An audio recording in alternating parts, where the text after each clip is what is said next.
Hello வணக்கம் guys, welcome back to HP mode. Okay guys, இன்னைக்கான video என்னன்னு கேட்டீங்கன்னா இந்தியா vs இங்கிலாந்து செகண்ட் T20யோட ப்ரிவியூ தான் கைஸ் பண்ண போறோம். நம்ம சேனல் புதுசாக வந்தா மறக்காம சப்ஸ்கிரைப் பண்ணிட்டு பெல் ஐகான் ஆல் தொட்டு பாருங்க guys. Okay, first T20 already எல்லாரும் தெரிஞ்சிருக்கும். இந்தியா வந்து கம்ஃபர்டபுளான ஒரு வின் பண்ணிட்டாங்க. இங்கிலாந்து கம்பேக் பண்ணுவாங்கன்னு வெயிட் பண்ணி தான் பார்க்கணும் செகண்ட் T20 வச்சு. ஏன்னா எனக்கு தெரிஞ்சு ரொம்பவே ஒரு கேள்விக்குறி தான்.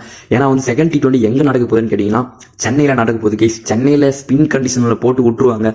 இங்கிலாந்துல யார் ஸ்பின்னர் இருக்கிறாருன்னு கேட்டீங்கன்னா ஆதில் ரஷீத் மட்டும் தான். எனக்கு தெரிஞ்சு எல்லாருக்கும் தெரிஞ்சு அவர் மட்டும் தான் இருக்கணும்னு நினைக்கிறேன். வேற யாரும் இது வரைக்கும் இங்கிலாந்து ஸ்பின்னர் வந்து இங்கிலாந்து வந்து ப்ரொடியூஸ் ஒன்றும் பண்ணவே இல்லை. சேப்பாக்குல வேற எப்படி விளையாட போறாங்கன்னு தெரியல. எனக்கு தெரிஞ்சு இங்கிலாந்துக்கு பாருங்களேன், ஆச்சரு மார்க்குட் இதுமாரி வந்து ஒரு குத்திர பவுலர் தான் போக போறாங்க. எந்த அளவுக்கு அது வந்து ஒர்க் ஆகும்னு தெரியல.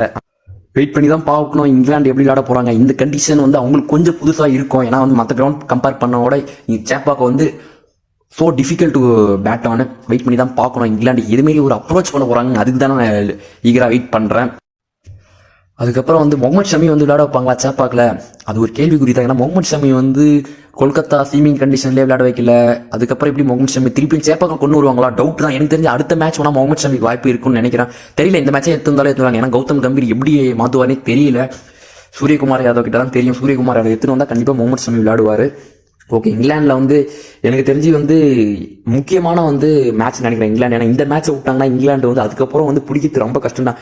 இங்கிலாந்து டீமுக்கே தெரியும். எனக்கு தெரிஞ்ச Philip Salt very crucial. Philip Salt, Harry ப்ரூக்லாம் வந்து அவங்க இங்கிலாந்துல வந்து அவங்க வந்து ஸ்டார்ஸ். ஜேக்கப் பெத்தல் பேட்டிங் நான் வெயிட் பண்றேன். ஃபர்ஸ்ட் மேட்ச் வந்து எந்த பிளேயரும் வந்து ஒரு மேட்ச் வந்து அவங்களோட பேட்டிங் ஃபார்மை சொல்ல முடியாது.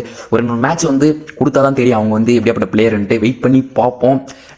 அதுக்கப்புறம் பிக்கஸ்ட் டாக்கிங் பாயிண்ட் வந்து ரோஹித் சர்மா இன் ரஞ்சி டிராஃபி. அப்புறம் விராட் கோலி வேற 30th ஜனவரி வேற அவர் வந்து பிளே பண்ண போறாரா, நிறைய கொஸ்டின்லாம் இருக்கு. அது வந்து அடுத்த வீடியோல வந்து நம்ம தெளிவா பார்ப்போம். ஃபர்ஸ்ட் வந்து ரோஹித் சர்மா வந்து பேட்டிங் ஆனாரு. அன்பார்ச்சுனேட்லி வந்து அவுட் ஆயிட்டாரு 3 runsல. ஏன்னா இவங்க மும்பைக்கு ஓப்பனிங் அங்க இருந்து ஜெய்ஸ்வால், ரோஹித் சர்மா எனக்கு தெரிஞ்சு சாம்பியன் டிராஃபி பேர் மேலே இருந்துச்சு. பாக்குறதுக்கு எக்ஸைட்டிங்கா இருந்தேன். அன்பார்ச்சுனேட்லி சீக்கிரமா அவுட் ஆயிட்டாங்க. பரவாயில்ல கைஸ். ஓகே, ஹோப்ஃபுல்லி அடுத்த இன்னிங்ஸ்ல அடிப்பாங்கன்னு நம்பலாம். ஓகே, இந்த வீடியோ பண்ணி அடுத்த ஒரு ஆசமான சந்திப்பாங்க. டாடா சீட்டு. Okay, bye guys.